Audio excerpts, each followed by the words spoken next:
कमर में से हाथ रखी हुई एक बालक, ए बाबा पैसा दे दे। एक गमछा में कुछ पैसे, जैसे 10 रुपए 15 रुपए ऐसे। आप सभी को राधे राधे।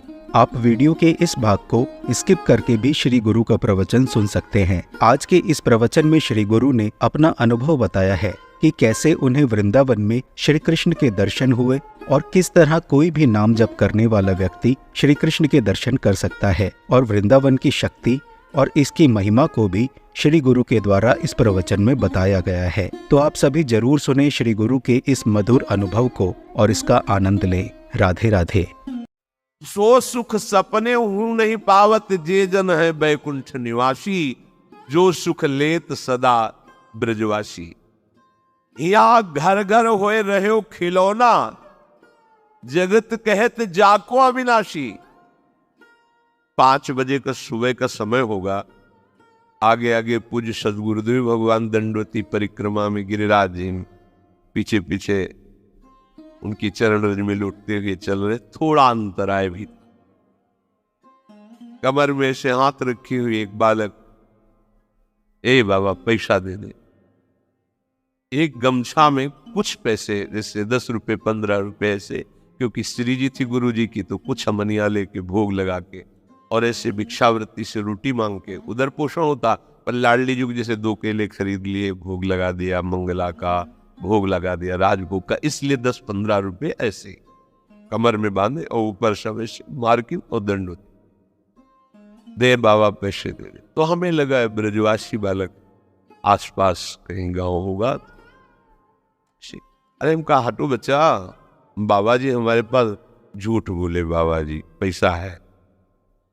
आए तो पैसा, बलविश आए तो बना तो है ये 15-20 रुपया आगे दे। बाबा ने से निकाला कागज का 1 रुपया भी, सिक्का होते थे पर सिक्का बांध नहीं सकते, तो कागज का भी 1 रुपया काम कर लो जाओ। ऐसी चितवन से देखा कि ऐसा लगा कि कोई सर्वाश्चर्य में सुख है।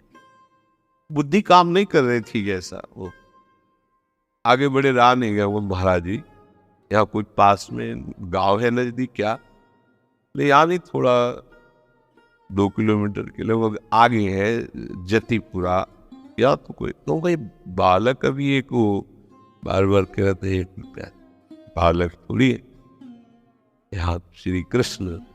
तो हमने सोचा महाराज जी भाव से कह रहे कि यहाँ हर बालक ब्रजवासी बालक श्री कृष्ण स्वरूप।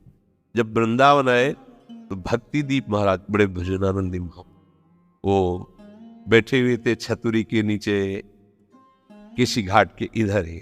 जब गए प्रणाम किया तो कहा बाबा तुमको परिक्रमा में गए थे गिरिराज जी की दंडे पे, ऐसे तुम्हें श्री कृष्ण मिले परिक्रमा में? नहीं, श्री कृष्ण तो नहीं मिले हमारे इतने। नहीं बाबा मिले नहीं तुम्हें?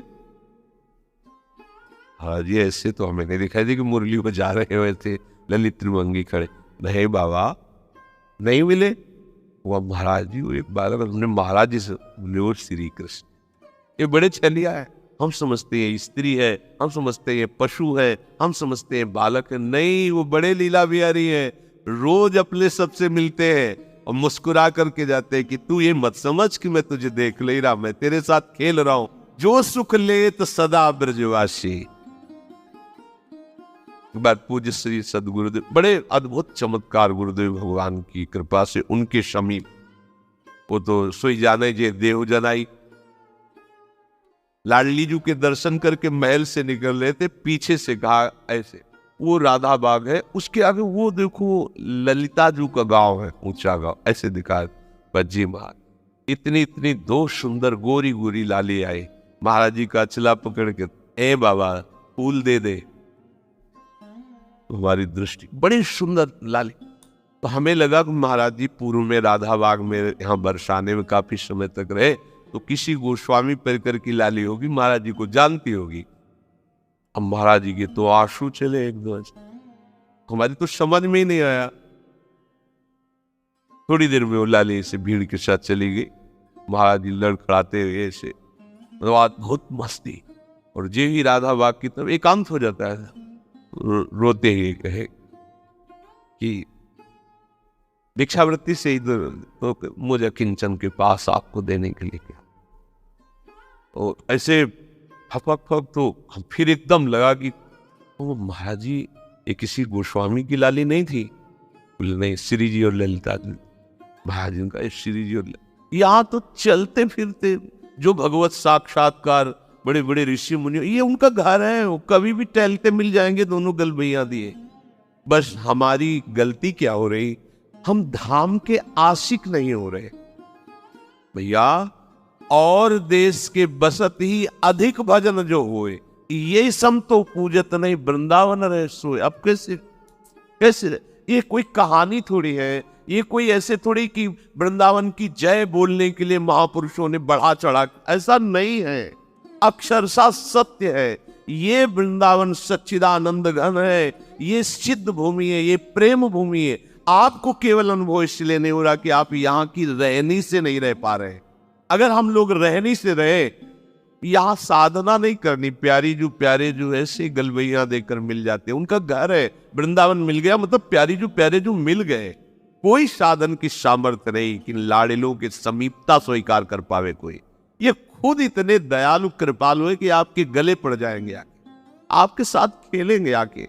बस आवश्यकता है इनके लिए जीवन समर्पण करने की। जो सुख लेत सदा ब्रज, ये बढ़िया दांव लग गया, जीत जाओ, नहीं कभी नहीं जीत पाओगे। लूट मच गई यार, लूट मच रही सच्चिदानंद की। जीवन तुम्हारा ऐसे सुखमय हो जाएगा, शब्द नहीं हमारे पास, नहीं है शब्द वर्णन करने के। लाडली जी की कृपा के, लालजू के दुलार के, श्री यमुना जी का पावन दर्शन, वृंदावन धाम का वास और संतों का उच्छिष्ट और राधा वल्लभ नाम, ये जीत गए, कुछ बकाया नहीं रह गया। वृंदावन का वास हमें मिल गया या वृंदावन का आश्रय मिल गया और मुख में नाम चल रहा है और संतों की जूठन मिल गई, तो आप कहोगे कि आज से भेजिए फिर जूठन। ये आप पा क्या रहे हैं, ये क्या पा रहे हैं? जूठन का मतलब रोटी दाल की जूठन नहीं है, भूल जाओ। यही संतों का उच्छिष्टामृत, उन्होंने जो अनुभव किया, स्वाद लिया, वो तुम्हें दे रहे। जो नाम हमारे गुरु जी जप रहे, जो नाम हमारे आचार्य जप रहे, वही नाम तुम्हें मिला है। हरिवंश महाप्रभु के श्रीमुख में निरंतर राधा वल्लभ राधा वल्लभ राधा वल्लभ, अमृत नाम है राधा वल्लभ, अमृत नाम। प्रियाजू को अधीन करने के लिए बहुत सुंदर अवसर मिल गया है। श्रीधाम वृंदावन हमारा सहायक है। गुरुदेव हाथ पकड़ करके ले चल रहे, हम लड़खड़ा के गिरेंगे भी तो इतने समर्थ हैं, हमें पकड़ लेंगे। बस हमें चाल अपनी उधर ही बढ़ानी श्री जी की तरफ।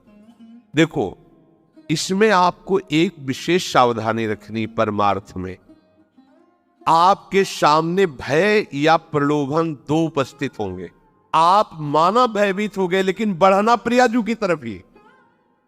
प्रलोभन हो गया, देख रहे उस भोग की तरफ, लेकिन कदम तुम्हारे नहीं रुकने चाहिए, बढ़ना प्रियाजू के, तो जीत जाओगे। अगर प्रलोभन में खड़े हो गए या भय से पीछे मुड़ गए, घाटा हो जाएगा। जिसकी सहायक प्रिया प्रीतम, उसको गिरा कौन सकता है? अभी तुम समझ ही नहीं पाए, तुम अनाथ हो क्या यार? इतना हम देखते हैं व्यक्ति में अपना भार लिए डोल रहा है, तब परेशानी ये लगती है कि अरे पागल, तू काहे को इतना भार लिए? मेरे प्रभु घोषणा करके कह रहे हैं योगक्षेमम वहाम्यहम्। तुझे भरोसा नहीं हो रहा? केवल तू राधा राधा बोल, बस चिंता मत कर, भविष्य की चिंता मत कर, अपने पालन की चिंता मत कर, अपनी रक्षा की चिंता मत कर, मेरा भजन सुरक्षित बचा रहे, बिल्कुल चिंता मत कर। वो हर समय आप पर नजर रखे हैं। जो प्राप्त कराना है आगे आगे प्राप्त कराते जाएंगे, जो बचाना है, रक्षा करना है, वो रक्षा, ये उनका भार है, हमारा नहीं है। हमारा सिर्फ काम है राधा राधा राधा राधा राधा। भगवान का आदेश है तस्मात् सर्वेषु कालेषु माम स्मर, मेरा बार बार स्मरण करो। स्मरण तीन प्रकार से होता है। एक होता है बोधजन्य, एक होता है संबंधजन्य और एक होता है क्रियाजन्य। जो बोधजन्य स्मरण है, इसमें भजन करना नहीं पड़ता, ये बहुत कृपा से स्थिति होती है। एक बोध संबोधन है स्वरूप का, आत्मस्वरूप का बोध, ब्रह्म बोध संपन्न महापुरुष कहा जाता है, आत्मस्वरूप। और एक बोध शब्द होता है इस बात का अनुभव हो जाना कि मैं श्यामा श्याम की हूं, श्यामा श्याम मेरे हैं। मतलब ये कहने सुनने की बात नहीं रह गई, उसके हृदय में बैठ गया है। जैसे 50 वर्ष पहले जन्म हुआ था, कभी किसी ने कान में बता दिया होगा कि स्कूल में जन्म हुआ है, कभी रटा नहीं, कभी ध्यान नहीं किया, बहुत सी साधना करते हुए ऐसे। आज भी अगर कोई कहे कि आपका शरीर किस स्कूल में, तो किसी पूछना नहीं पड़ेगा कि भाई मैं किस स्कूल में जन्मा हुआ, ये शरीर किस स्कूल में, नहीं पूछना, वो अमुक बोल दे। ये क्या हुआ? बोधजन्य स्मरण। कभी जपा नहीं, कभी ध्यान नहीं किया, पर कभी भूला भी नहीं। वो बना हुआ कि ये शरीर कहां जन्मा, किस कुल में जन्मा। ये इसे बोधजन्य स्मरण कहते, पर ये असत है, इसकी कोई महत्ता नहीं, ये असत है। ऐसे ही गुरु कृपा से हमारे हृदय में बात बैठ गई कि अरे मेरे असली आश्रयदाता तो श्यामा श्यामा में भूल कर भटक रहा था संसार के संबंधों में। स्वीकृत, मैं श्यामा जू की, मैं श्यामा जू की। अगर ये बात अंदर बैठ गई है गुरु कृपा से, तो कैसी भी परिस्थिति हो आप देखना, इसकी पहचान है। अगर आपको भारी दुख पड़ रहा है तो तत्काल आपकी वृत्ति श्यामाजू पे गई या किसी व्यक्ति पे गई। अगर व्यक्ति पे गई, हेल तब बात अभी बनी नहीं, सीधे केवल श्यामाजू के चल राधा राधा। अब क्या होगा भैया, हम तो नहीं जानते, श्री जी के सिवा हमारा कोई परिचय वाला नहीं और कोई पावर, हमारी श्री जी है, श्री जी के सिवा। यही सुई आनी चाहिए। आप बराबर स्मरण नहीं कर रहे, अंतर में आपके बैठा है श्री जी के सिवा मेरा कोई नहीं। भारी सुख की वृत्ति है, किसी व्यक्ति पे सुई नहीं जानी चाहिए कि ये बड़ी कृपा की, ला करके वस्तु दी, ये इतने रुपए। अगर ऐसे गई आपके चिंतन की धारा गई, सब गड़बड़ कर दिया। भारी से भारी अनुकूल या प्रतिकूल परिस्थिति में आपके अंतर की वृत्ति केवल श्यामाजू के, यह बोधजन्य स्मरण। अब स्मरण नहीं करना पड़ेगा। आप सभी ने श्री गुरु का यह सुंदर प्रवचन सुना। हमें उम्मीद है कि आपको इसे सुनकर बहुत आनंद आया होगा और श्री गुरु के इस प्रवचन से आपको बहुत कुछ सीखने को भी मिला होगा। श्री गुरु के इस प्रवचन से आपको क्या सीखने को मिला, आप चाहें तो कमेंट बॉक्स में लिखकर हमारे परिवार से साझा कर सकते हैं। और हाँ, राधे राधे लिखना मत भूलना। हम सब इसी तरह मिलते रहें श्री गुरु के सुंदर प्रवचनों के साथ, यही कामना है। राधे राधे।